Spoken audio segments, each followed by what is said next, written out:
青云山的路，游客空手走一趟都要喘半天。可山顶村卫生制小学和民宿每天都要吃饭、用水、送药，机器上不去，索道到不了，能把东西送上山的是这些挑山工的肩膀，他们是这座山真正的运输线。说，前面休息棚停2分钟。这趟不是普通货，山顶卫生制有个被毒蛇咬伤的小女孩，这箱血清晚1中，山上的医生就多一分危险。这点货压不垮我，山上娃娃还等药呢。家人们，我现在看到非常心痛的一幕，一个年轻男人有手有脚，却让一个老人给他背这么重的东西。让开，这是急救物资。急救物资就能压榨老人吗？你自己为什么不背？他没有看称重单，没有问赵山河是谁，也没有问这趟货送到哪里。镜头一开，他已经替所有人写好了故事。年轻老板年老挑工，压迫剥削，正义拦路，这套剧本够他涨一波。姑娘，我是挑山工，这是我接的活。姜老板给钱公道，还给我们买保险。赵叔，你不用害怕，你被剥削久了，当然会替老板说话。这是合作社合同，货不超重，人有保险，费用现结。你不懂这行就别拦路。合同，资本最会用合同包装压榨，真正善良的人不会让老人替自己背东西。姑娘，我不背货，我家吃啥？心疼我，你给我孙女交学费吗？你再挡路，耽误的是救命药。少拿救命药吓唬人，你这种人最会给压榨找理由。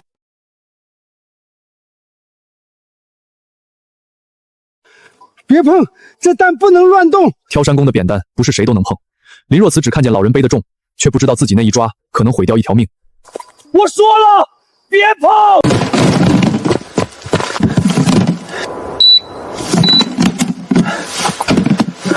赵叔，膝盖能动吗？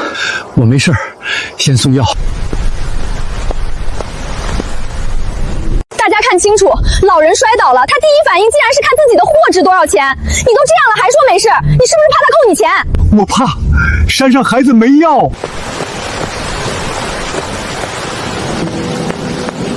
山顶卫生站没有冷链车，备用药只够拖1小时。很多时候，所谓救命通道就是一个挑山工，一个保温箱。我重新封箱，换人接力。不用换，我还能走。你受伤了不能再挑。姜老板，这趟钱我不要，娃娃等药呢。你看，他都怕拿不到钱，这种剥削关系太可怕了。你从头到尾听不懂一句人话吗？你急了，你是不是想打我？来，让大家看看资本家的嘴脸。你打我呀！他很熟悉这种场面，只要对方生气，他就赢了。愤怒会被剪成心虚，阻止拍摄会被剪成暴力。一个正在救命的人，也会在他的镜头里变成恶人。你碰了扁担，赵叔摔了，你挡了路，要延误了。现在，请你让开。我就不让。你今天必须给赵叔道歉，也必须承诺以后不再雇老人背货。江林，孩子开始抽搐了，药还有多久？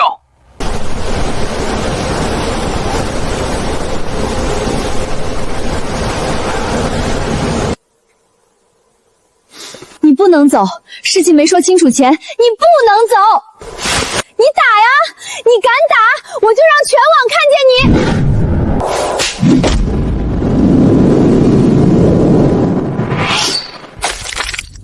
这一刻，江林打掉的不是一部手机，是他拿来挡救命路的镜头，是他披着善良外衣的傲慢。他打公益博主。可在他的剧本里，这一下会变成另一种故事。他剪掉了冷链箱上的急救标签，剪掉了赵山河解释自己自愿接单，剪掉了他抢鞭弹导致人摔倒，也剪掉了山顶催药的急促电话。最后留下的只有一个老人背重物，一个年轻男人冷着脸，一个手机被打飞，一个完整的真相被他剪成了最适合传播的愤怒。网暴从来不会只砸向一个人，江林被骂成资本家，赵山河被骂成被洗脑的可怜老人，其他挑山工被说成不知反抗的旧时代苦力。江哥，要不我们先不接单了吧？我妈怕我被人肉。先暂停接单3天，所有人别单独接受采访，别和网友吵。3天不接单，我们吃啥？误工费我先垫。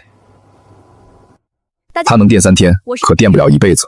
今天我要林若慈用一个视频就让一群人没了饭碗，他却还在直播间说这是正义的开始。我们不能再沉默了。我不是被压榨，他胡说八道。爷爷，班级群里也有人发了，他们说你是苦力。他不怕疼，不怕命苦，他怕的是孙女有一天不敢说自己的爷爷是挑山工。姜老板，山上的孩子咋样了？抢救回来了，但血清延误，后面还要观察。我不是为了自己，我是想替那些被压榨的老人讨一个公道。他没有去医院，没有问孩子情况，可他已经开始替他们发声。明天我会去青云山，我要求景区全面禁止这种血汗运输，坚决抵制压榨，坚决保护老人的权益。急救物资延误记录已生成。他不是要讨公道吗？那就让他看看什么叫后果。林若慈很会选地方，山脚人最多，镜头最好拍。挑山工背着便杖路过，天然就是他的背景。若慈姐姐太善良了，我们要正义。他不用解释山上缺什么，也不用解释这些人靠什么生活，只要一句“我心疼他们”，就足够占据道德高地。今天我不是为自己来的，我是为这些沉默的挑山工来的。我不沉默，我有话说。赵叔，您不用害怕，今天这么没媒体在，没人敢逼您。逼我的不是江老板，是你。赵叔，您已经被生活压弯腰了，您说的每句话都是被剥削后的自我合理化。这是每个挑山工的收入流水，这是保险单。你说压榨，请拿证据。账本可以造假，老人被你们控制，当然替你们说话。那你要什么？解散合作社，景区全面禁止人工挑山，给他们安排体面工作。谁安排？你吗？社会帮助他们。哼，社会今晚给我老伴买药吗？林小姐，山顶民宿的食材、卫生站的氧气全靠他们挑上去啊！一旦停工，山上立刻断供，小学孩子明天喝什么水？这是旧模式依赖，必须经历阵痛。阵痛2个字，他说得很轻，可痛的不是他。真正的圣母从来不怕别人痛，他只怕自己不够伟大。从现在开始，合作社停工3天，所有订单暂停，谁也不许私接单。大家看，正义终于迈出第一步。3天后，你别躲。林若慈以为自己救了他们，可那些被他救下的人没有一个笑，说明他们的饭碗被一个不懂山路的人轻飘飘按下了暂停键。江老板真停啊？不停，他永远不知道自己挡的是什么。他要拯救挑山工，那就让他先学会没人挑山的第一天怎么过。停工第1天，林若慈的直播间还在庆祝，可青云山已经开始失速。山顶不是只靠风景活着，它有老人，有孩子，有卫生制，有民宿，有几十家小店。过去这些物资每天都像水一样流上山，挑山工一停，那条看不见的生命线立刻断了。江老板，我民宿今天满房，实在上不去，客人吃什么？小学那边水不够了，孩子们怎么办？昨天你们也看见了，不是我不送，是有人说我们这是血汗运输。山顶卫生站没有大仓库，很多物资都是按天补。挑山工每天上山，就像医院外面那条看不见的走廊。现在走廊断了，医生再着急也变不出氧气瓶。这不是货，是救命东西。这是公司规定。机器没有情绪，合同也没有情绪，他们不会管老人是不是喘不上气，不会管孩子是不是等水喝，但挑山工会，他们知道哪一箱是药，哪一箱是水，哪一箱必须先送。任何进步都会有短暂不适，但我们不能因为阵痛就继续让老人受苦。他把别人的断供叫阵痛，把别人的失业叫进步，把别人的药费叫必要代价。因为真正痛的人不在他镜头里。林若慈，你不是说要救挑山工吗？现在山药上不来，水上不来，老人喘不上气，你到底是在救人，还是害我们全村？大家不要被个别情绪带节奏。改革初期，有些人不理解，很正常。江老板，我少背点也行，山上不能断啊。赵叔，今天不能上。江林比谁都想恢复运输，可他也知道，如果今天偷偷复工，林若欣明天还会站出来说，看，资本又逼老人冒伤上山，有些恶意不让他撞到现实，他永远觉得自己是善良。我相信社会会给挑山工更好的未来。未来先放一边，明天山顶小学30箱水，你背上去。你说雇人是压榨，那你自己来。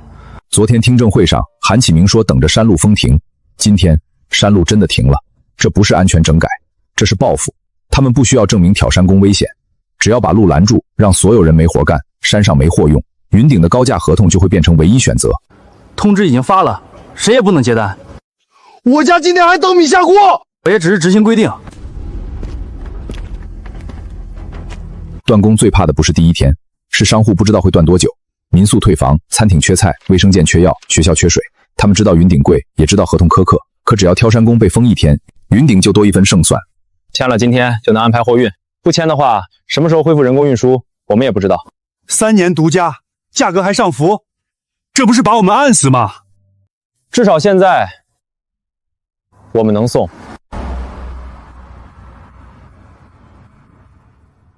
江林能垫几天误工费，可垫不了整条山路的未来。韩启明这一手打的是所有人的耐心，商户扛不住会签云顶，挑山工扛不住会离开。江老板，要不我去求景区，我这张老脸不要了。他们要的不是你的脸，是你们的路。知道你爸当年为什么摔死吗？查云顶前身。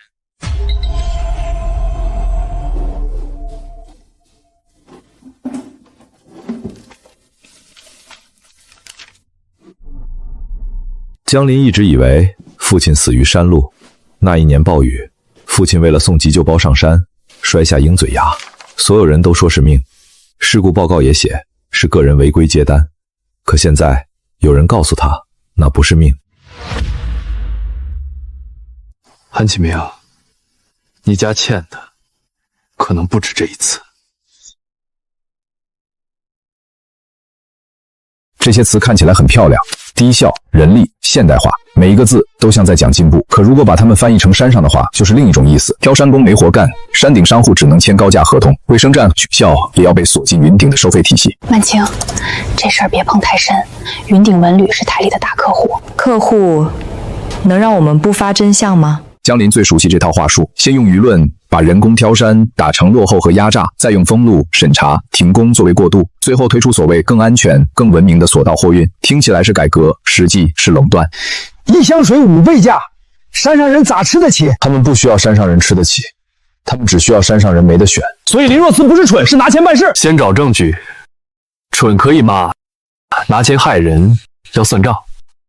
在林若欣的镜头里，挑山工是需要被拯救的人；可在韩启明的报表里，他们只是需要被清理的变量。每一个被网暴的挑山工，都是云顶推进索道货运的一块砖。每一次停工造成的混乱，都会变成他们涨价的理由。韩总，林若欣那边舆论有点反噬，他背货的视频要是传出去，压下去，他只需要继续哭，继续说自己是为了老人好，大众最爱听这个。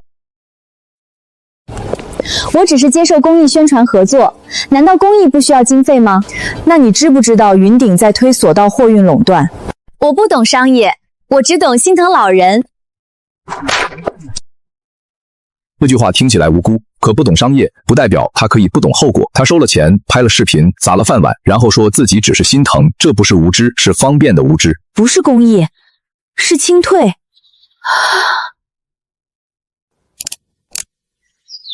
你每天背这么重，是不是很累？如果社会愿意帮你摆脱这种苦力生活，你愿不愿意？这些问题没有一句问他们收入多少，没有一句问他们需不需要保险，没有一句问他们愿不愿意继续干。他只问累不累，因为只要回答累，他就能捡出想要的东西。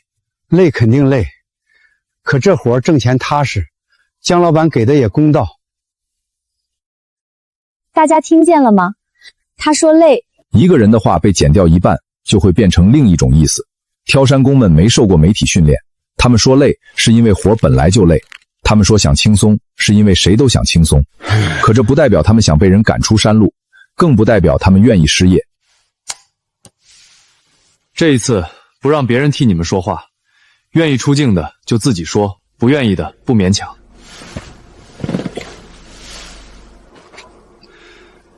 我说，我叫赵山河，挑山30年，我累，可累不丢人。这是他第一次对着镜头说自己的职业，不是林若曦嘴里的苦难老人，不是被压榨到不会反抗的可怜人，只是一个靠肩膀吃饭的人。我靠这活给儿子娶过媳妇，给老伴儿买药，供孙女上学。我不要谁可怜我，我就想好好干活，拿该拿的钱。他最可怕的地方不是听不懂，是他根本不允许别人和他想象的不一样。老人不敢说真话，我不怪他，我会继续替他们发声。一旦挑山工不符合他的剧本，他就说他们被洗脑。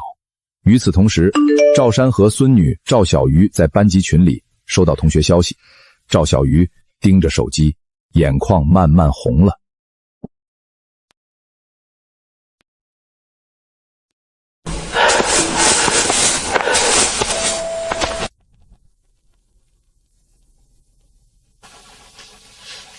这个视频我今天早上刷到的，我不知道里面那个人是你爷爷吧？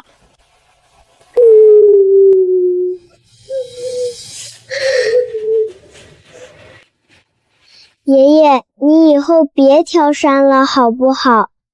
他们都笑你。老赵被网暴没有哭，摔伤膝盖没有哭，3天没活干也只是叹气。可孙女一句他们笑你，让他突然怀疑自己这辈子的体面。他不怕苦，他怕自己靠本事吃饭，却让孙女抬不起头。你爷爷不丢人，丢人的是那些拿你爷爷拍视频赚钱的人。江林原本还想再等更多证据，等林若慈自己露出破绽，等云顶晚旅站出来。可赵小鱼被羞辱后，他不等，因为这已经不是辩论，这是有人把一群劳动者的尊严拿去换流量和项目。这些数据如果全公开，云顶和林若慈都躲不掉。我要的就是他们躲不掉。江老板，我能帮啥？你只要站出来，告诉所有人，你靠肩膀吃饭，不靠别人可怜。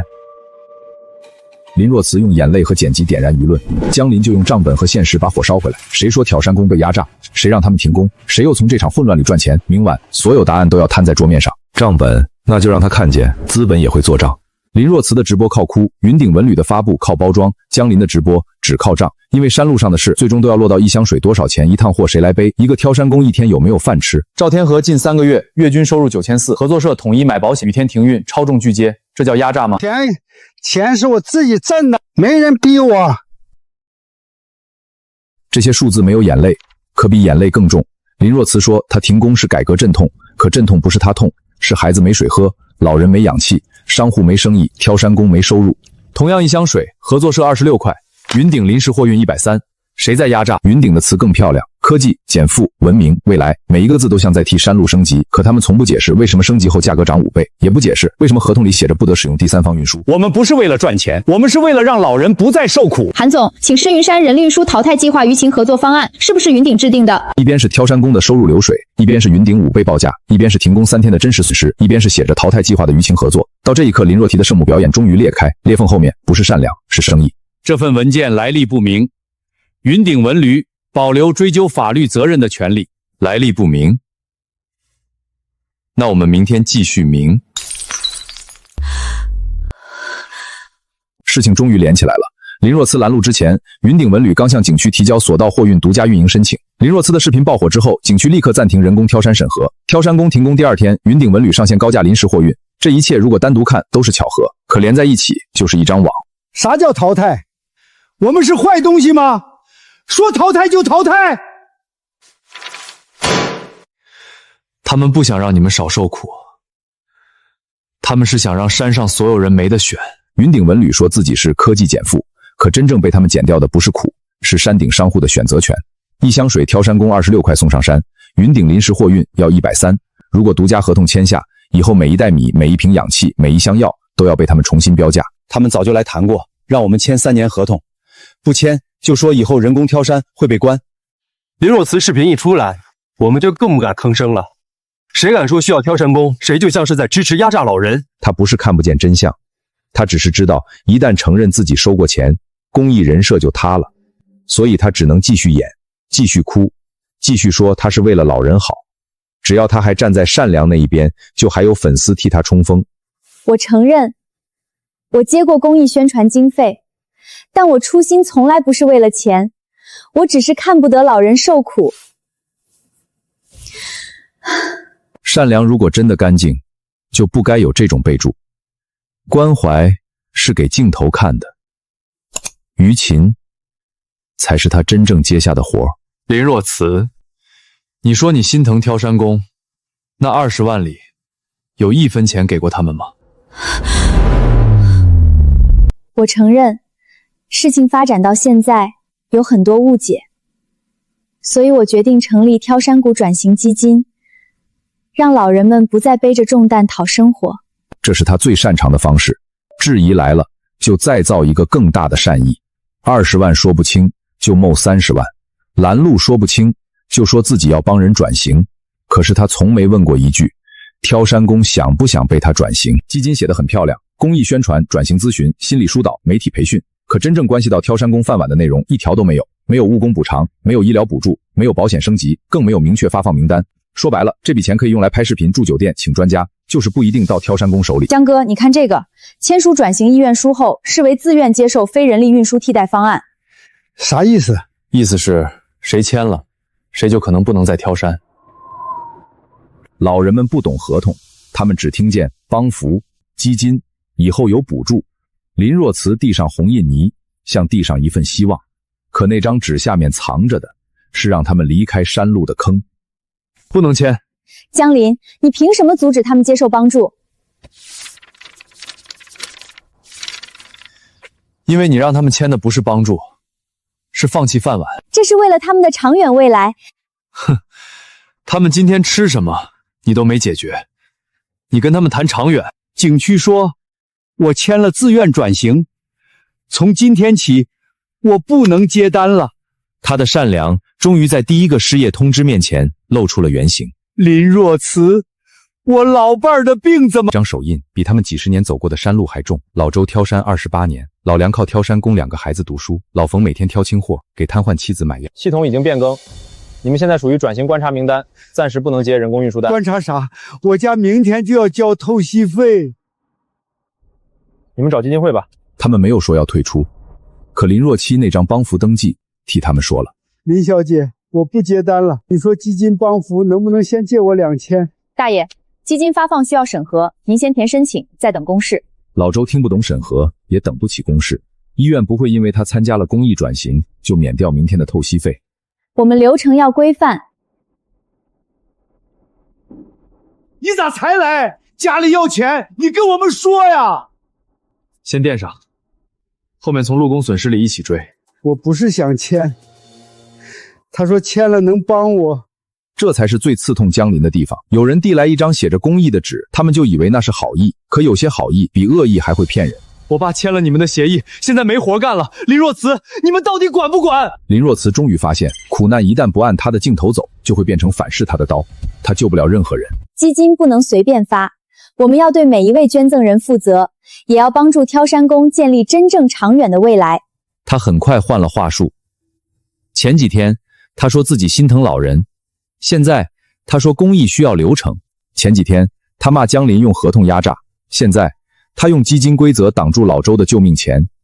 善良在他嘴里永远能变成最方便他的样子。大家不要被个别情绪带节奏。林若慈犹豫片刻，还是接了。他以为自己只要态度温和就能压住对方。第一笔8万宣传费，谁收了？公益也需要传播。第二笔，你团队住酒店吃饭，为什么从基金报？我们也是为了项目奔波。第三笔，专家费6万，老周2000透析费却要等审核。账本不会哭，但账本会拆穿眼泪。30多万基金没到挑山工手里，却先养活了他的团队、镜头和专家。他不是救不了所有人，他是根本没把人放在第一位。赵山河带着几个挑山工站在镜头前。我们不要你可怜，我们要干活。我想要护膝和保险，不想上网课学直播。我不识字，专家教我带货，我也不会。我就想今天干活，明天买药。这些话不漂亮，却比林若慈所有公益宣言都真实。他们需要的是尊重劳动、保障劳动、改善劳动，不是被一个博主包装成被拯救的对象。你们为什么不理解我？我明明是为了你们好。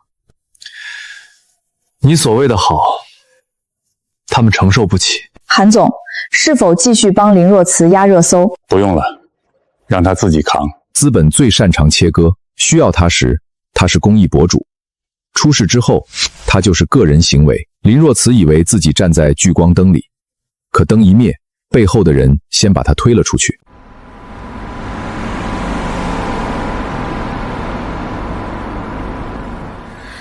几天前，他还是云顶口中的公益合作伙伴，直播设备、宣传经费、舆情方案一样不缺。韩总没有预约不见客，你告诉他我是林若石，青云山项目是我帮他做起来的。可现在评论区骂他基金被查，挑山工家属找他要说法，云顶的大门却连让他进去解释的机会都不给。李小姐，请不要影响公司办公。江林，我也是被利用了。韩启明骗我说这是公益转型，你帮我解释一下好不好？他终于不再说自己伟大，可他的第一反应依旧是求别人替他解释。他想把自己从加害者的位置上摘下来，重新放回被利用的受害者里。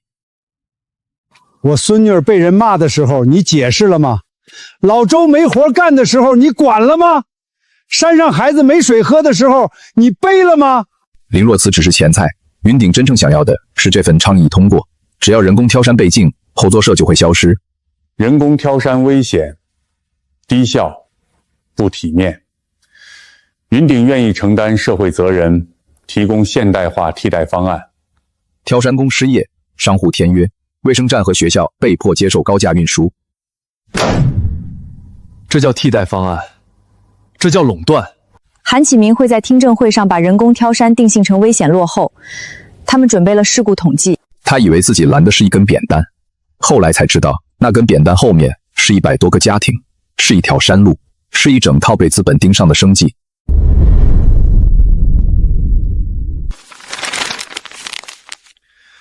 他们动我爸的名，这仗就不是生意仗了。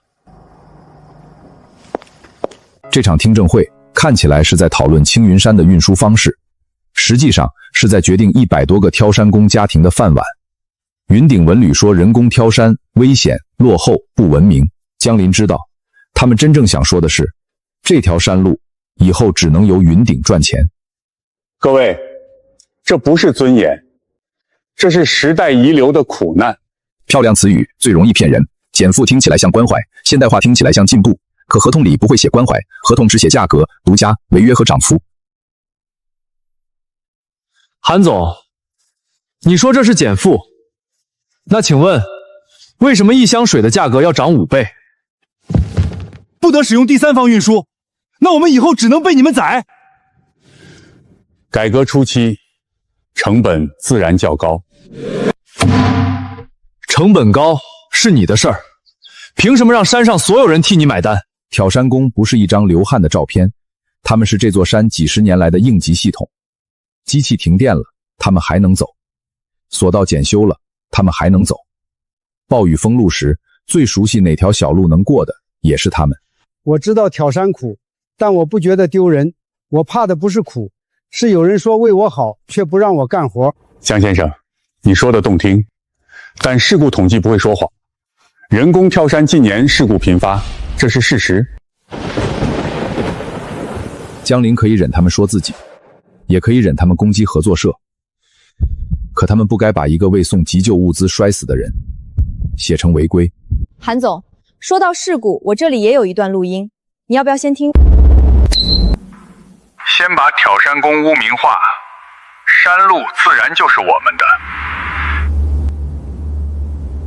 这一句话像把云顶所有漂亮包装撕开，他们不是心疼挑山工，他们是要先把挑山工变成不体面的、落后的、应该被淘汰的人。等所有人都不好意思再支持挑山工，山路就能顺理成章交给云顶。录音可以伪造，现在 AI 技术这么发达，审计者，请你对自己的言论负责。江林早就知道韩启明不会认，这种人不到最后一刻永远会说证据是假的，所以他准备的不只是一段录音，还有录音来源、采访时间、设备编号和第三方初步鉴定。审计者采访素材、设备编号、原始音轨、采集时间都已经提交第三方。你说是假的，我们现在就初步鉴定。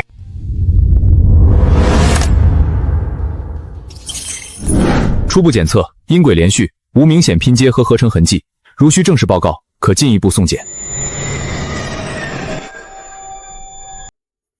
就算我说过类似的话，也是为了推动行业改革。云顶愿意拿出100万作为挑山工转岗补偿。100万3个字让现场短暂安静，有些挑山工动摇了。资本最会在关键时候掏钱，100万听起来慷慨，可青云山登记挑山工137人，平均到每个人不过7000多块。7000块，想买断他们后半辈子的饭碗，每人7300。赵叔老炮一个月药费2800，老周一次透些800，你的100万够他们活几个月？我不卖，我不卖，饭碗不是赔偿款，不卖，那你们就等着山路安全整改，没有资格，没有线路，看你们怎么接单。终于说实话了，他们真要断我们的路。昨天林若慈站在镜头前说得很轻松，她说年轻人有手有脚就不该雇老人背货，她说真正善良的人不会让别人替自己受苦。可今天山顶小学真的缺水，江林不跟他讲大道理，只把现实放到他面前。山顶小学缺水，你说雇人是压榨，你自己背上去。我不是专业挑山工，赵叔是专业的，你昨天不也说他被压榨吗？青云山的石阶不是直播间背景，它窄陡湿，普通游客走空手都要停3次。挑山工背货要算重量，找落脚点，控制重心，那不是单纯的力气活，那是靠几10年经验换来的饭碗。别帮，他说自己背还不叫压榨，江林，你这是在故意羞辱我！我是在让你尊重专业。姑娘，背货不是这么背的，你得借肩，脚不能乱踩。不用你教。这就是林若慈最伤人的地方。他嘴上说心疼挑山工，可当真正的挑山工开口教他时，他又嫌丢脸。他需要的不是赵山河，他需要的是一个听话、沉默、符合他镜头想象的可怜老人。这就是你送给山顶孩子的水。这条先别发。云顶文旅那边打过招呼了，他以为这只是普通舆论事件，可当一家文旅公司开始干预报道，事情就不再简单。林若慈拦的真的是一条压榨老人的山路吗？还是有人想借他的镜头清掉这条路上的所有挑山工？原来有人想接这条路。云顶文旅不是突然出现的，20年前青云山就有一家公司想承包整条山路货运，那家公司叫因事故风波改名重组，最终变成今天的云顶文旅。韩兆山，韩启明的父亲。名字换了，手段却没换。当年他们想清掉挑山工，今天他们又来了。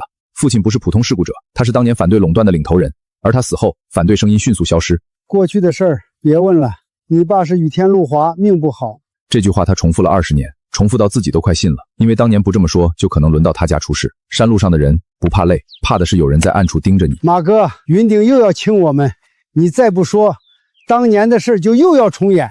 你爸出事前被人威胁过，有人说他再占用公司的财路，下次摔下去就不是货。一块路障，一段缺失的护栏，一个暴雨夜，单独看都是意外，可放在一个刚被威胁过的人身上，就不像意外了。我那晚听见车声，可事故报告里写的是现场无人经过。江林，对不住你爸。现在说还来得及。这条线一旦查下去，就不只是云顶文旅今天的垄断计划。这是马伯家旧相册里夹着的，他不敢留证据，只敢把照片藏在书皮里。他会牵出20年前的死亡报告，天启山运的旧人，韩家的第一桶山路钱。韩启明想封的是现在的路，江林要查的是他们当年怎么把他父亲的路断了。通知律师，我要重查我爸的死。威胁来得太快，快到像是有人一直盯着马伯，也快到证明江林变对了方向。如果江卫国的死真的只是意外，韩气秋何必怕一个老人开口？马伯，今天开始你住合作社，他们吓你就是怕你说真话。江林，我怕拖累你。当年他们让你怕了20年，现在该轮到他们怕了。重查旧案很难，时间太久，证据缺失，相关人员变动，可难不代表不能查。当年没人敢替江卫国说话，现在江林要把那些被抹掉的痕迹一点点补回来。目前还差关键证据，或者当年调查组内部材料，否则只能证明有疑点，不能证明有人动手脚。我这里可能有你要的东西。林若慈终于明白，自己所谓的善良，从一开始就被写进了商业计划。他不是旁观者，他是第一把刀，但刀被谁握着不代表刀没有伤。所以那天不是偶然上山。我以为只是选题，他说这是公益转型。你知道急救物资，你知道赵叔摔了，你知道自己剪掉了什么。他曾经站在山道上高高在上的说要救挑山工，现在他才知道那些人不是他镜头里的道具，他们有家有病人有孩子有饭碗也有尊严，而他的一次善良差点毁掉这一切。现在作证还来得及吗？来不来得及不由你说，由那些被你伤过的人说。他知道自己最后一层遮羞布要被江林亲手撕开了。林若慈用剪辑毁掉了江林，也毁掉了挑山工的尊严。他剪掉了急救物资，剪掉了赵山河的解释，剪掉了自己抢扁担的动作。今晚江林不解释，他只放完整视频。休息一下吧。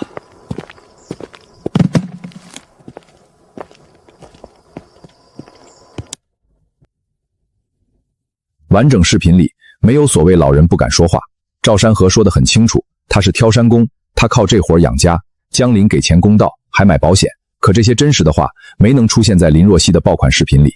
别碰，这蛋不能乱动。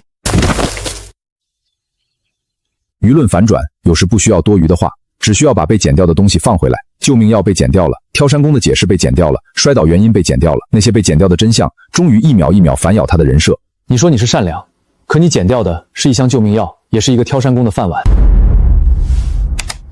下一场说说他们怎么污蔑我爸。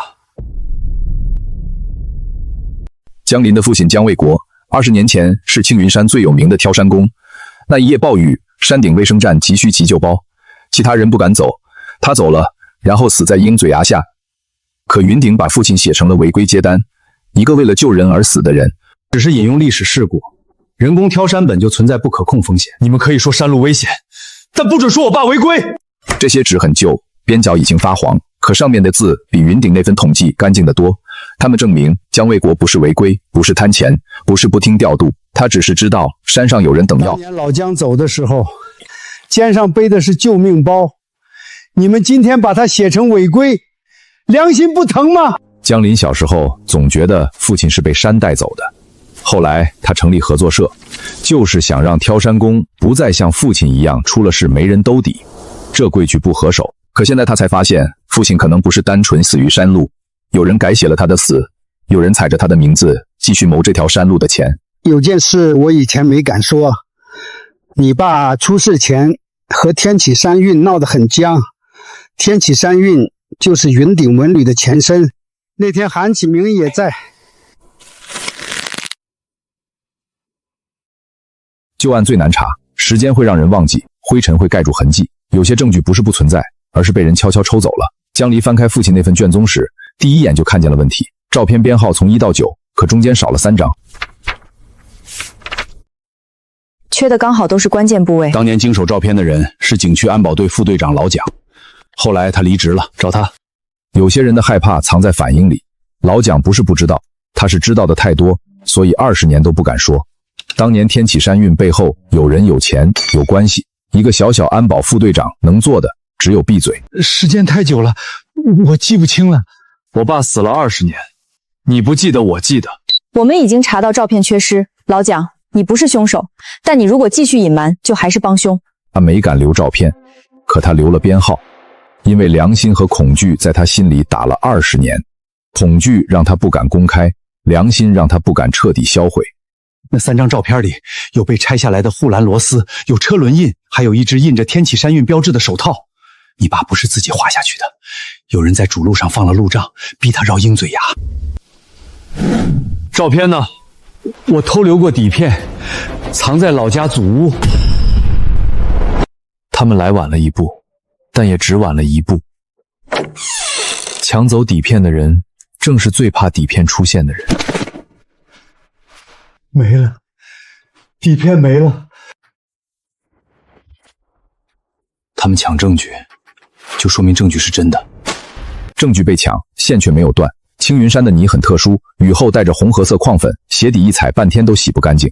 而那种鞋印只有云顶索道施工队配发，江林不需要别人承认，山路自己会留下答案。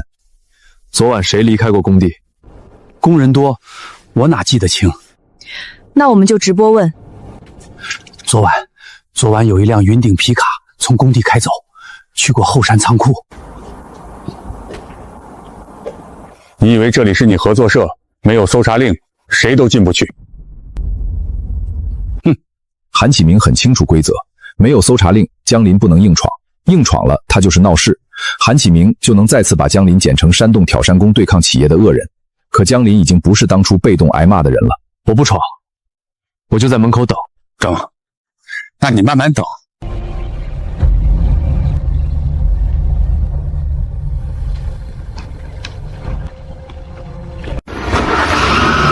他们忘了一件事，这座山上最熟悉小路的不是云顶，不是保安，不是开车的人，是那些用脚一步一步丈量山路的挑山工。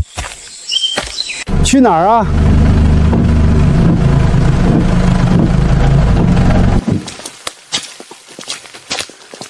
这山路我走了30年，你们跑哪条都绕不过我。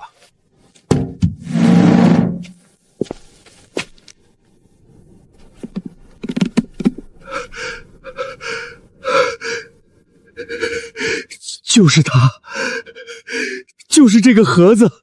底片证明有人动过现场，名单证明有人买过沉默。20年前的那场雨烟事故，终于不再只是江家的伤口，它变成了能把韩家拖下水的证据。韩启明，你们家买过的账，现在该还了。20年前，这3张照片消失，姜卫国就成了违规接单。20年后，这3张照片回来，整个故事都变了。他不是自己乱走，他是被路障逼去了危险小道。他不是不守规矩，是有人提前动了山路。这份名单如果鉴定属实，旧案可以申请重查。韩家和天启山运逃不掉，那就重查，新账旧账一起算。韩启明不怕林若次翻车，不怕合作方案曝光，甚至不怕云顶赔点钱。真正让他恐惧的是父亲那一代的旧账。因为那不是商业纠纷，那是一条人命。韩总，现在怎么办？发通稿说江林煽动挑山工围堵仓库，非法抢夺公司财物，把重点从旧案上移开。可是直播拍到了警方取证，那就剪！他们不是最会讲劳动尊严吗？就说他们结成黑色团体威胁企业经营。同样的手段又来了。前一次他们把挑山工剪成被压榨的可怜人，这一次他们又想把挑山工剪成阻挠改革的利益团体。在资本的镜头里，劳动者永远不能做自己，要么可怜，要么可恨，唯独不能有尊严、有选择、有自己的声音。他们咋又乱说？因为他们怕了。这已经不是一场简单的圣母拦路，它是流量、资本、垄断、旧案和人命堆出来的一张网。江林现在要做的不是单纯替自己偿清，而是把这张网撕开，让所有躲在后面的人都暴露出来。你准备怎么做？起诉云顶，申请旧案重查，要求景区恢复人工挑山路线，还有给所有挑山工讨误工赔偿。他们要断我们的路，那我就把这条路抢回来。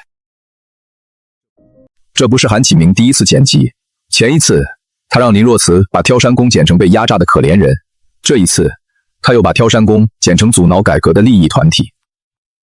在他的镜头里，劳动者永远不能是一个完整的人，要么可怜，要么可恨，唯独不能有尊严、有选择，也有反抗的理由。第一份，合作社财务，所有运输费直接结算给挑山工本人，我抽管理费，但公开透明。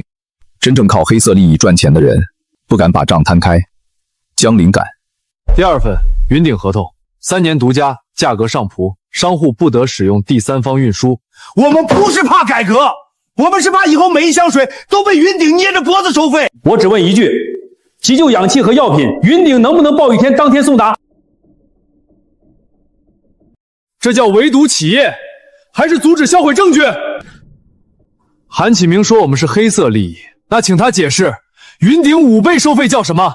我不懂啥叫黑色利益，我只知道我挑一趟货拿一趟钱，我没偷没抢没害人。这句话很朴素，却比所有公关稿都硬。青云山暴雨红色预警，索道货运暂停运行。那就看看最后能救人的到底是谁。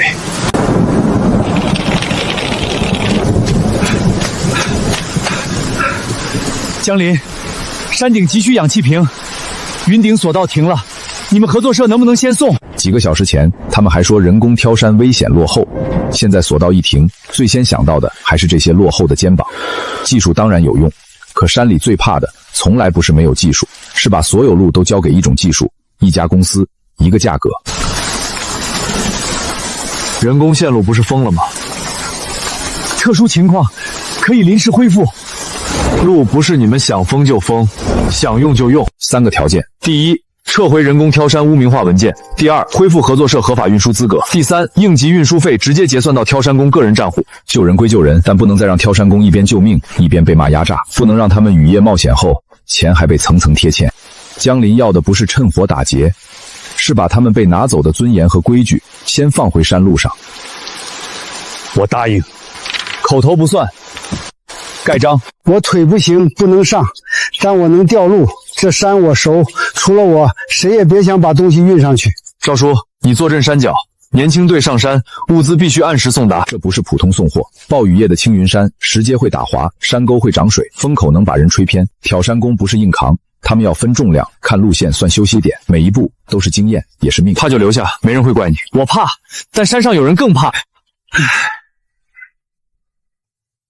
走鹰背线，别走旧石坡。第3个弯口有积水，踩右边青石。我探路。林若慈曾经说，这些肩膀该被解救；韩启明曾经说，这些肩膀该被淘汰。可当索道停了，合同失效了，山顶有人喘不上气时，能走进暴雨里的还是这些肩膀。路断了，该走鹰嘴崖。这条路我爸当年走过。这条路游客不知道，云顶地图没有标，景区手册也不会写，只有老挑山工知道暴雨塌方时哪条小道还能勉强过人。这些经验没有写在合同里，却是山里真正的应急系统。江哥，这路真能走？能，但不能逞强。人比货重要，谁狡猾，旁边2个人立刻压扁担。挑山工的专业不在镜头里流汗，在这种时候才看得见。他们知道重物不能背死，要分段；知道风口不能停，要一口气过，要踩石缝。这些不是可怜，是技术，是拿命换来的技术。稳住！差点儿，别看下面，看我脚印。暴雨让时间变得特别重，每1分钟都像压在病人胸口。云顶说最快明早恢复，可病人等不到明早。山顶卫生站等不到明早，青云山也等不到明早。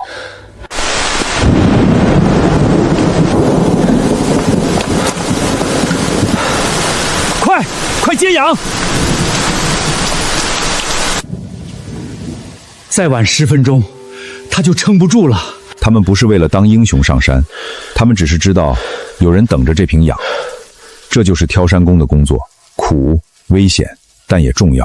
重要到机器停下时，山还是要靠人走通。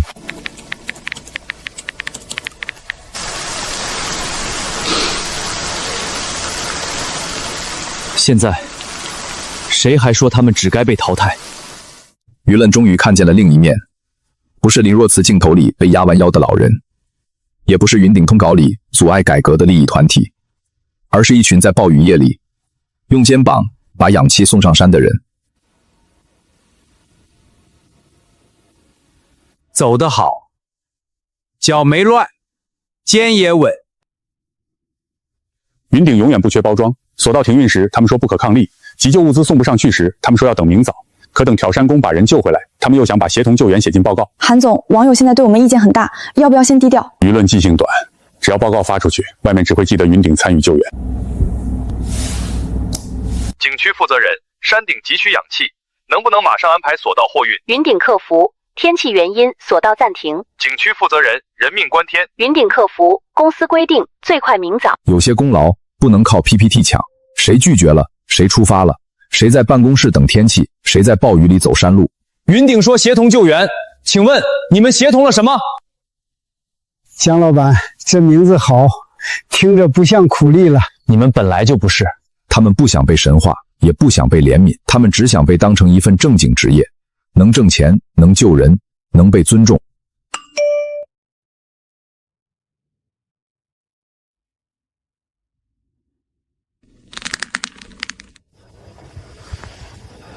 爸，他们终于要问当年的事儿了。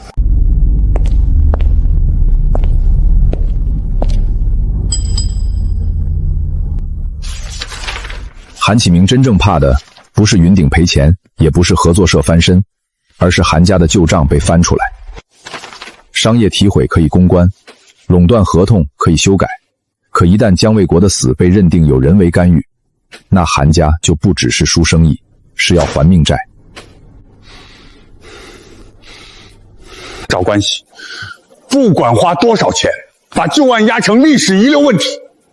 现在舆论盯得太紧，沈曼青和江林手里还有直播证据，警方也已经封存底片，那就让江林闭嘴。很多人害怕继续闹大，他们不是坏，只是小老百姓最怕麻烦。路能走了，货能送了，日子能过了，就想把过去按下去。江老板，见好就收吧，你爸的事过去20年了，别把自己搭进去。我爸的事如果只是我家的事儿，我可以忍，可那是他们第一次断挑山工的路，今天是第2次。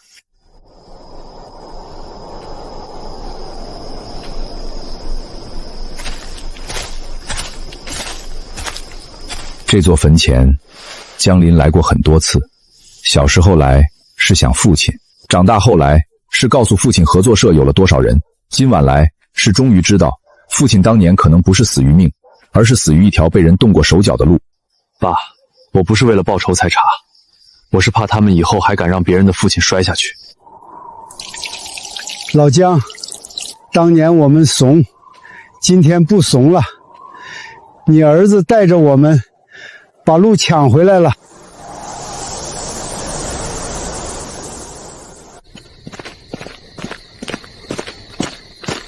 韩兆山住院了，韩家对外说是你翻旧案把老人逼病了。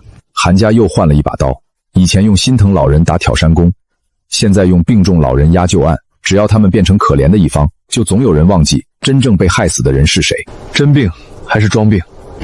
医院说只是轻微血压变动，但韩家拒绝继续配合问询。那就查医院，他当年能装事故，今天也能装病。韩家很会换皮，前几天他们说挑山工落后，后来他们说合作社闹事，现在韩兆山一进医院，他们又把自己包装成被逼到病倒的老人。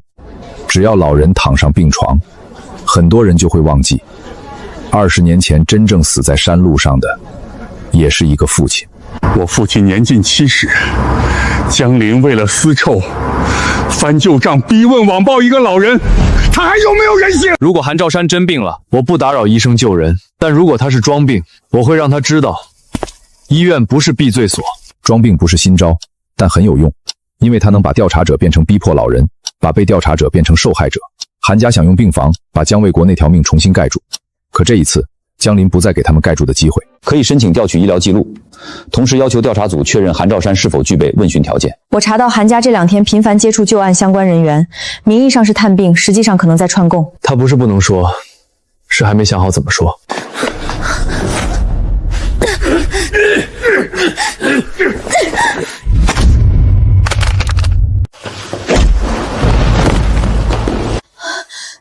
他们想抢我手机，你为什么救我？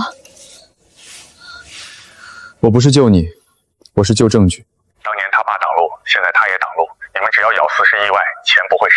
这句话不是情绪失控，是韩启明亲手把2代人的账连在了一起。当年姜卫国挡路，所以死了；今天江林挡路，所以也要被清掉。韩家从来没变。很好，那就让他们说说，当年我爸到底挡了谁的路。这个男人曾是天启山运施工队队长，20年前他负责山路施工。姜卫国出事那晚，临时路障拆掉的护栏，现场消失的照片都和他有关。他沉默20年，不是忘了，是怕了。当年他爸挡路，现在他也挡路。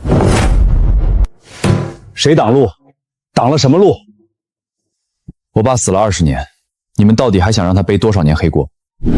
我们没想让他死，真的没想。恶人最常见的一句话就是我没想害死他，他们只是想吓一吓，逼一逼，让他退一步。可在暴雨夜的山路上，一块挪开的路障，一段缺失的护栏，就是一条人命。蒋卫国带头反对天启山运承包山路，韩兆山说只要让他知道怕，以后挑山工就没人敢出头。那天我们在主路摆了障碍，逼他绕鹰嘴崖，护栏也是提前拆的。本来只是想让他摔货，不是摔人，可他背的是急救包。这些年，所有人都说父亲命不好，可原来不是命，是人。真相不是只带来痛快，有时候真相更痛，因为它会告诉你，你失去的人不是天灾带走的，是被人一步步推向深渊的，而那些人还拿他的死写进事故统计里，继续赚钱。吃点儿，你爸当年是条汉子。赵叔，我以前一直以为是山害死了他。山不害人，害人的是想把山路占了的人。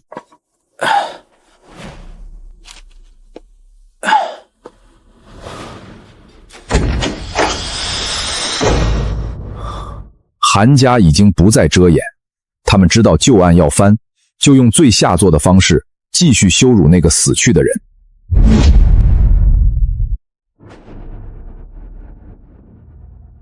现在不是谈生意了，是清账。这场清算不只是为了出一口气，每一次剪辑都造成了现实伤害，每一次封路都让人断了收入，每一次污名化都让孩子抬不起头。江离要把这些伤害从网上吵架拉回到法律和账本里。可以分3条线：第一，云顶恶意竞争和商业诋毁；第二，林若慈及账号名誉侵权、基金违规；第三，姜卫国旧案申请重查，并追究相关人员责任，一条都不能少。他终于明白自己不是被利用就能洗白，他拿了钱，选了角度，抢了扁担，剪掉了救命药，每一步都有他自己的手。这些是韩自明指使我的全部记录，我会配合调查，我也愿意承担责任。江林，我知道我没资格求原谅，但我能不能向赵叔当面道歉？韩启明很熟悉这种讨法，公司出事就切割，项目赔钱就转壳，责任压下来就说账上没钱。可这一次，江林盯的是钱。韩总，这样做风险很大，一旦被查到，是恶意转移资产。你以为不转，江林就会放过我们？其他以后再说。先把钱保住，其他以后再说。他们想空壳化逃赔，云鼎正在连夜转出大额资金。韩启明以为自己动作够快，可江林已经学会了一件事：对付这种人，不能等他认错，要在他逃之前，先堵住他的路。申请财产保对。另外，通知警方，云鼎正在转移关键资金。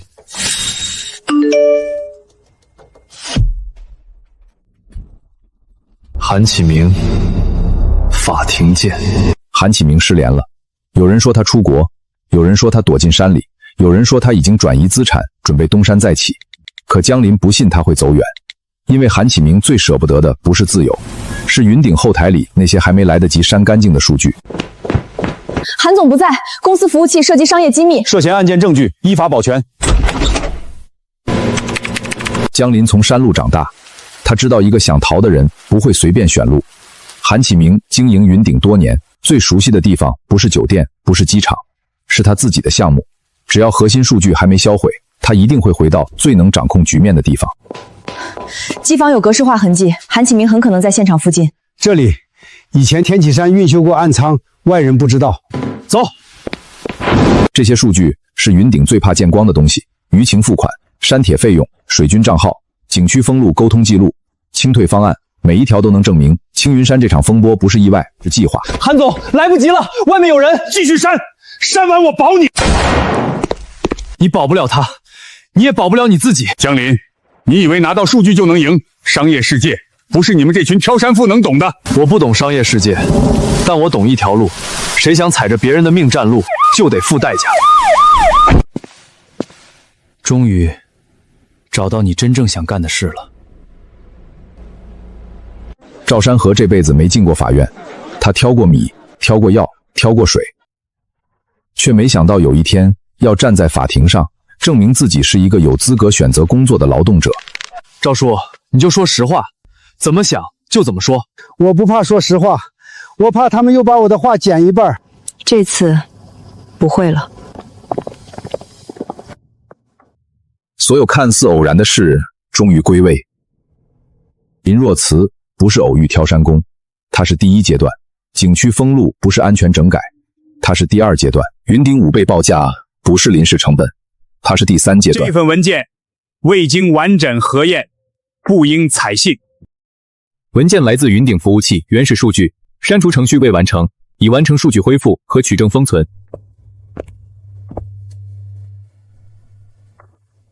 你是否认为自己长期受到合作社压榨？我累，挑山没有不累的，但我不是没有尊严。这一句话让旁听席安静下来，是一个老人30年山路走出来的答案。我愿意挑，是因为合作社按规矩给钱，有保险，有休息。我不想被人可怜，他们让我挑，才是真的不给我活路。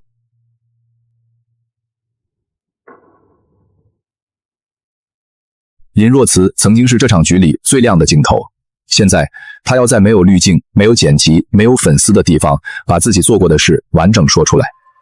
那天山路上是我先抢的扁担，视频是我剪的，救命药是我故意剪掉的。韩启明给我的任务就是激化压榨挑山工的舆论。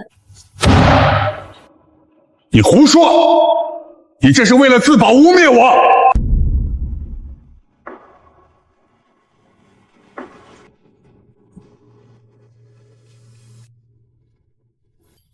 这些字比林若思直播里的眼泪真实的多，他不是误会，不是一时冲动，更不是单纯心疼老人。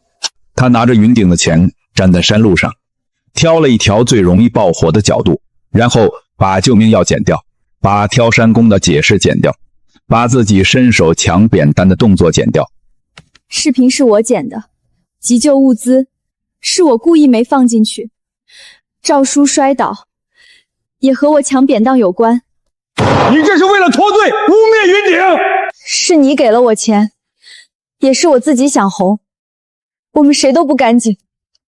赵叔，对不起。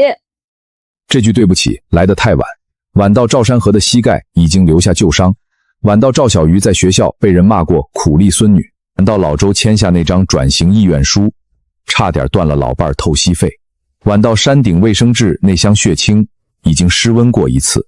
你跟我道歉，我听见了，可我孙女掉过的眼泪你擦不了，山上那孩子耽误的药你补不了，那些因为你没活干的人，也不是一句对不起就能吃饱。江林没有替林若慈求情，也没有否认他后来交出的证据有用，一码归一码，作证是他该做的，赔偿也是他该承担的，原谅不是江林能替所有人给出的东西。我以后还能做些什么？先把该赔的赔了，再把不该拿的钱退了。至于以后，别再站在镜头前替别人决定命运。江林，就算你赢了法庭又怎样？山上的货还得有人送。你还想用断供逼我？韩启明输了舆论就断供，输了证据就断供，输了法庭也要断供。在他眼里，山顶村民、商户、卫生院和学校从来不是人，只是逼江林低头的筹码。他要断供，那我们就把路抢回来。云顶断供不是因为送不了，是因为他们想逼所有人签合同，不签就没有水，不签就没有药，不签就让游客退房，让商户亏损，让卫生镇干着急。这不是商业竞争，这是拿一整座山当人质。3年独家，价格上凭他们说了算，违约金一户10万。卫生站的药也要签这种合同，病人等得起吗？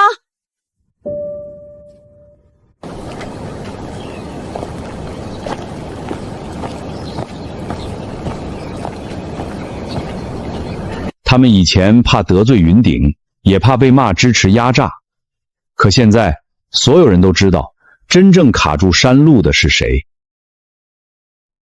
江林没有让所有人硬上，这不是逞英雄，是恢复秩序。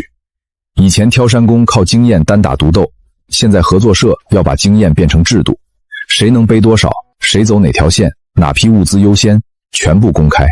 卫丰站的药先走英贝县，小学的水走老松坡，做下去就老松坡。民宿食材可以分2批，不急的放后面。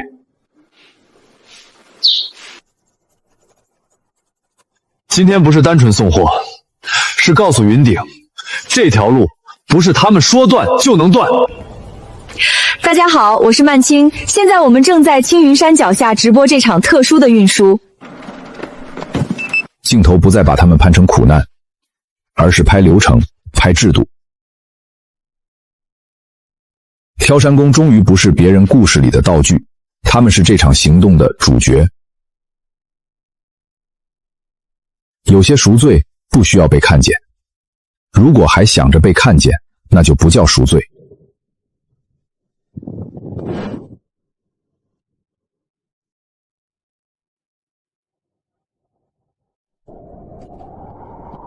这条路终于不再只属于合同，它属于每一个靠它生活的人。开价！还有人！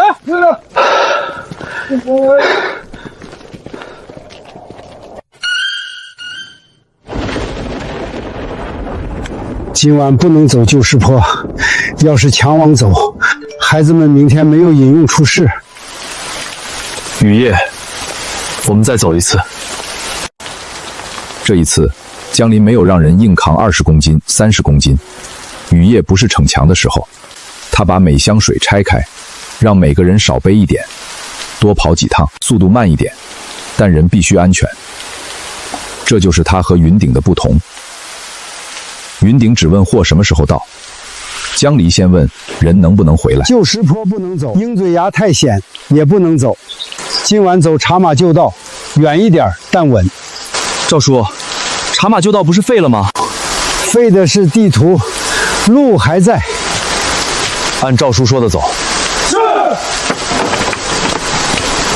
一开始商方只在山上等货，后来他们终于明白，如果这条路只让挑山工守，迟早还会被人抢走。路是大家的。以前看你们背货只知道辛苦，今天自己走一趟，才知道这钱该你们挣。你别摔着，摔了还得我们背你。这一页送上来的不是水，来啦，是告诉孩子们劳动不是羞耻，是告诉赵小鱼他爷爷守的那条路不该被一句苦力概括，也是告诉青云山所谓落后的肩膀依然能在关键时候撑住大家。谢谢你们，孩子们明天有水喝了。谢他们。谢谢叔叔伯伯。雨太大，进眼睛了。云顶用断供逼迁，合作社用一页运输把所有人心里的秤重新计正，谁是真正为了山上人，谁只是为了合同？答案不用再吵，山路自己给了答案。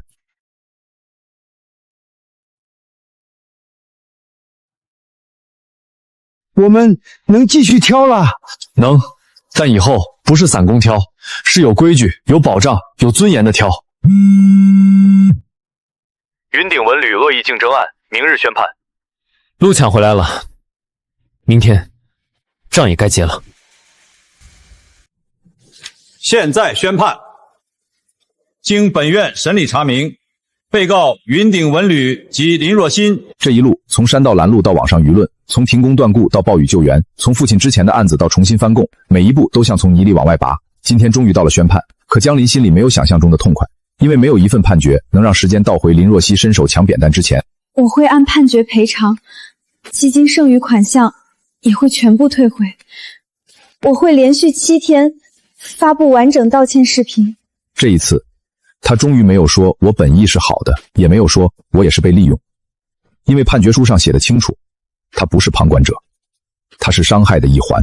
你赔钱是法律让你赔，你道歉是你该道歉。我听见，不代表我原谅。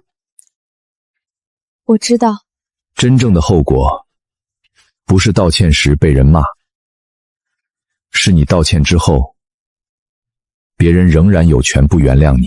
江先生赢了官司，您现在最想说什么？小鱼，爷爷没事，路也保住了。别再替劳动者决定什么是体面，他们需要尊重，不需要表演式怜悯。也别把技术进步当成抢饭碗的遮羞布。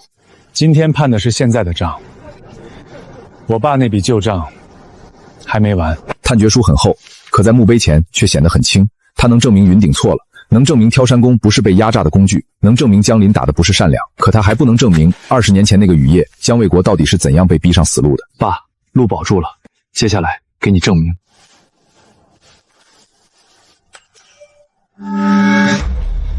爸，他们终于认了。我曾以公益之名伤害了真正靠劳动生活的人，我主动拦路抢编担，导致赵山河受伤。我故意剪掉急救物资标签，和赵山河解释。我接受云顶宣传费，配合制造压榨挑山工的舆论，我错了。这一次他终于没有说自己被误导，没有说自己本意善良，也没有试图把伤害变成成长故事，他只是把自己做过的事一条条说出来。这很难堪，但这是他该承受的难堪。配合制造压榨挑山工的舆论，我错了。林若慈的道歉不是终点，真正重要的是以后再有人拿挑山工当素材、当筹码、当改革牺牲品时，他们能不能有制度保护自己。江林要的不是赢一场网暴，是让这群人以后不再被谁一条视频就砸掉饭碗。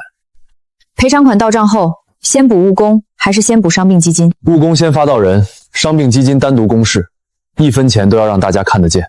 这样好，账明心就稳。没有镜头以后，他看起来不像那个无所不能的公益博主，只是一个做错事后终于开始承担后果的人。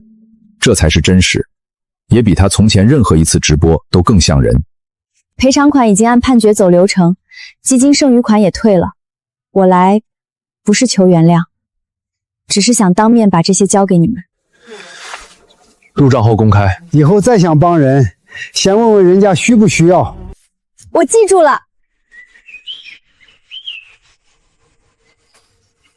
爷爷，以后你还挑山吗？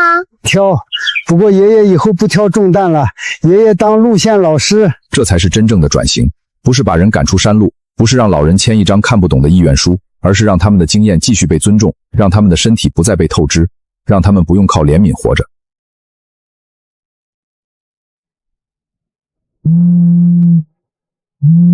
结论拟定完成，姜卫国死亡性质将被重新认定。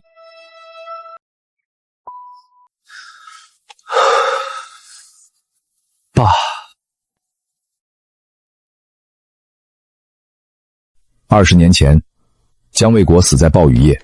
事故报告写得很简单：个人违规接单，雨夜坠崖。这6个字，像一块石头压在姜家20年，也压在所有挑山工心里。因为他告诉他们，出了事就是自己不守规矩，没人会问路上有没有人动过手脚。经重新核查，姜卫国当年执行的是山顶卫生站急救运输任务，不是违规，不是贪钱，不是贪钱，不是命不好，他只是背着救命物资，走上了一条被人动过手脚的路。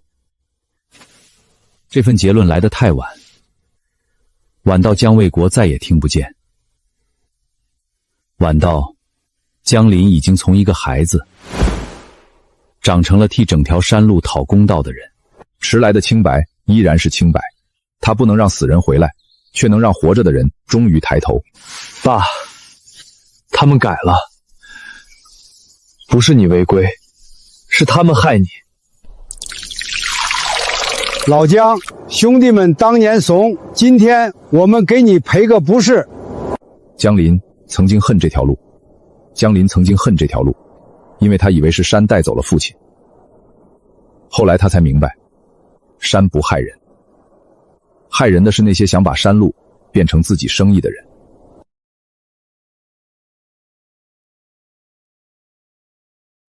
爸，害你的人该还了。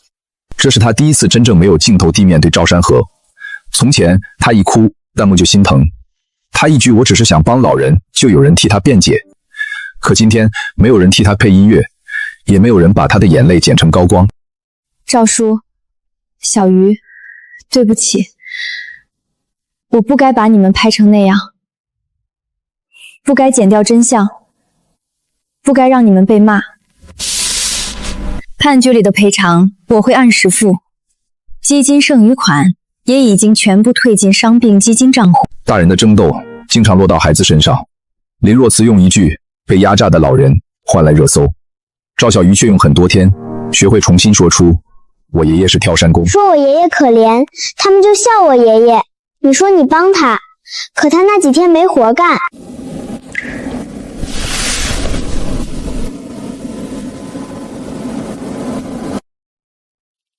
我现在还不能原谅你，但我听见你道歉了。小鱼说的就是我的意思。道歉不是结局，赔偿也不是结局。对林若慈来说，真正的惩罚是以后每一次想举起镜头，他都要记得，镜头里的人不是他成名的背景。我以后不做公益博主了。做不做是你的事儿，但下次想帮人之前，先问问人家需不需要。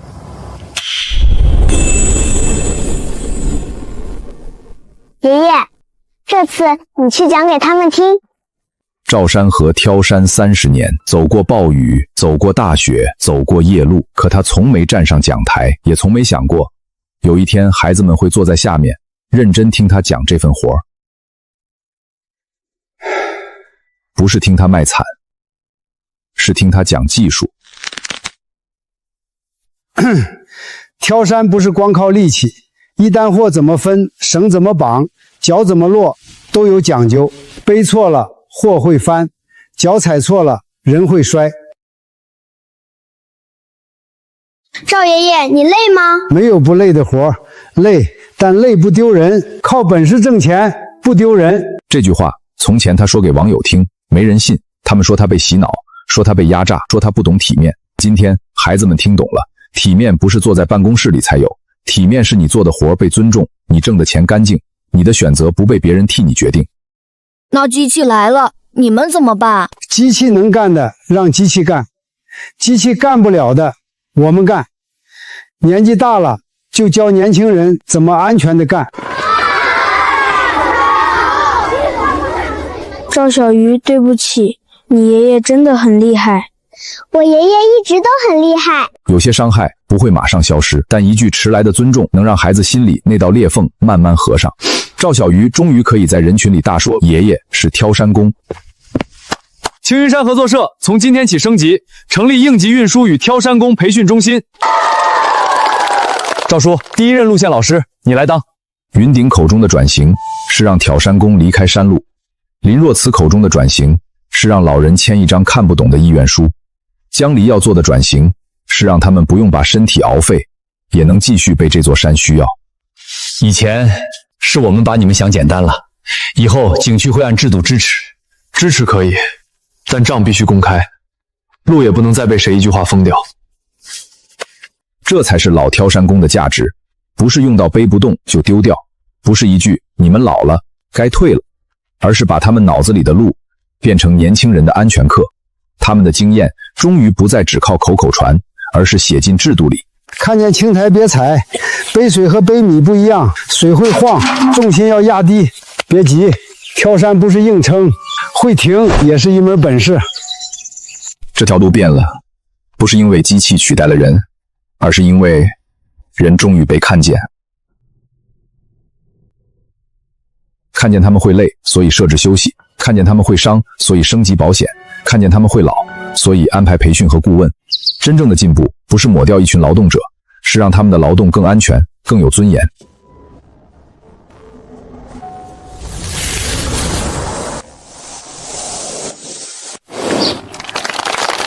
这不是一块牌子，这是挑山工从被怜悯的人变成被尊重的职业的开始。最后一个采访问题，如果那天山路上重来一次，你还会打掉林若慈的手机吗？会。风波过去后，青云山没有变成林若思想象里的无人工山路，也没有变成云顶合同里的高价垄断区。挑山工还在，只是他们不再像过去那样散乱，他们有规矩、有保障、有培训、有应急身份，更重要的是，他们有了被尊重的名字。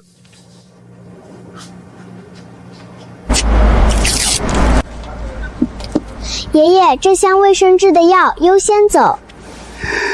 记得真清楚。我是陆宪老师的孙女。很多人说那天你打掉手机太冲动，现在你还觉得自己没错吗？那一巴掌后来被剪成了他打女人的证据，也差点毁掉合作社。可如果那天他不打掉手机，林若曦还会继续堵在路中间，血清会继续失温，山顶孩子可能等不到药。有些镜头不是记录真相，是挡住真相。我打的不是善良，真正善良的人不会挡救命药，不会抢挑山工扁担，不会砸了别人饭碗还逼别人说谢谢。